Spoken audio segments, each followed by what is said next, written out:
اللہ می محبوب قدردان تانی زدیکا بھئی اللہ می محبوب قدردان تانی زدیکا پاجل می روزی دا جانان تانی زدیکا اللہ می محبوب قدردان تانی. حضرت عمر کا زمانہ ہے، آپ جانتے ہیں ہاتھ میں کوڑا رکھتے تھے،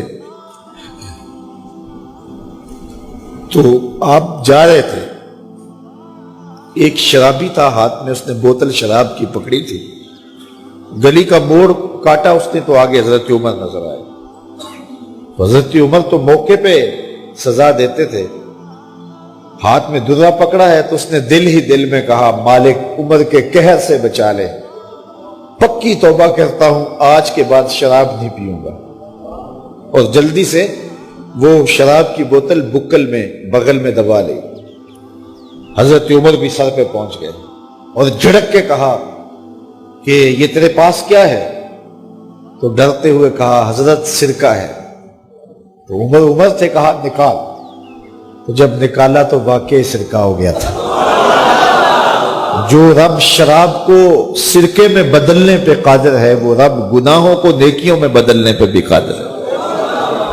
تو اس کے در پہ کوئی آئے تو صحیح، جھولی پھیلائے تو صحیح. ہم تو مائل بکرم ہیں، کوئی سائل ہی نہیں. راہ دکھلائیں کسے، راہ روے منزل ہی نہیں.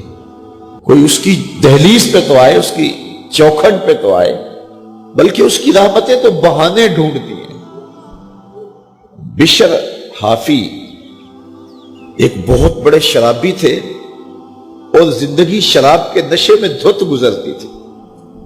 ایک دن گلی سے گزر رہے تھے، کاغذ کا ایک ٹکڑا دیکھا، اس پہ رب کا نام لکھا تھا.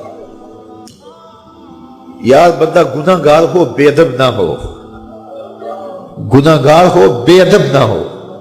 تو کاغذ کے ٹکڑے پہ رب کا نام لکھا تھا، اس کو اٹھایا، چوما، صاف کیا، خوشبو لگائی اور اونچی جگہ پہ رکھ دیا کہ یہ میرے رب کا نام ہے. اور شراب پینے پھر میخانے میں چلے گئے. وقت کے ولی کو الہام ہوا، جا ڈھونڈ بشر کو اور میرا سلام دے اور اسے کہہ کہ تیرے رب نے تیرے سارے گناہ معاف کر دیے. نکلا، پوچھا بشر کون ہے؟ لوگوں نے کہا وہ تو بہت بڑا شرابی ہے. اللہ اکبر. گھر پوچھا، کہا وہ شراب خانے میں. شراب خانے میں پیچھے چلے گئے. وقت کا ولی اللہ شراب خانے کے دروازے پہ دستک دے رہا ہے. اندر سے آواز آئی، کون؟ نام بتایا. کہا میں بشر کو ملنا چاہتا ہوں. کہا وہ تو نشے میں دھت پڑا ہے. ساقی میخانہ نے کہا کہ وہ تو نشے میں دھت پڑا ہے. کہا اسے ملنے آیا ہوں. تو اس نے جا کے کہا کہ باہر تیرا کوئی مہمان ہے.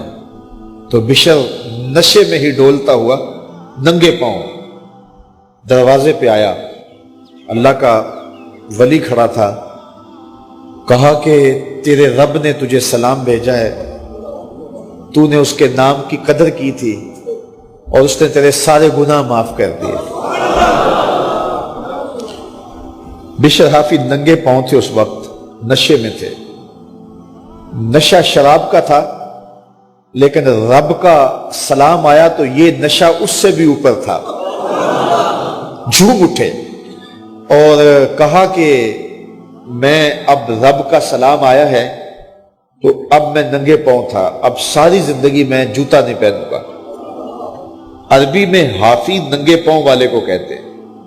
تو بشر حافی کو بشر حافی اس لیے کہتے ہیں کہ وہ ساری زندگی پھر برہ نہ پا رہے. انہوں نے کبھی بھی جوتا نہیں پہنا تھا، زندگی بدل گئی، لیکن پاؤں میں جوتے نہیں پہنتے تھے کہ میرے رب کا سندیسہ جب میرے نام آیا تھا، میری جب تقدیر بدلی تھی، میرے رب نے جب مجھے محبت نامہ بھیجا تھا، مجھے سلام بھیجا تھا، پیغام بھیجا تھا، تو میرے پاؤں میں جوتا نہیں تھا.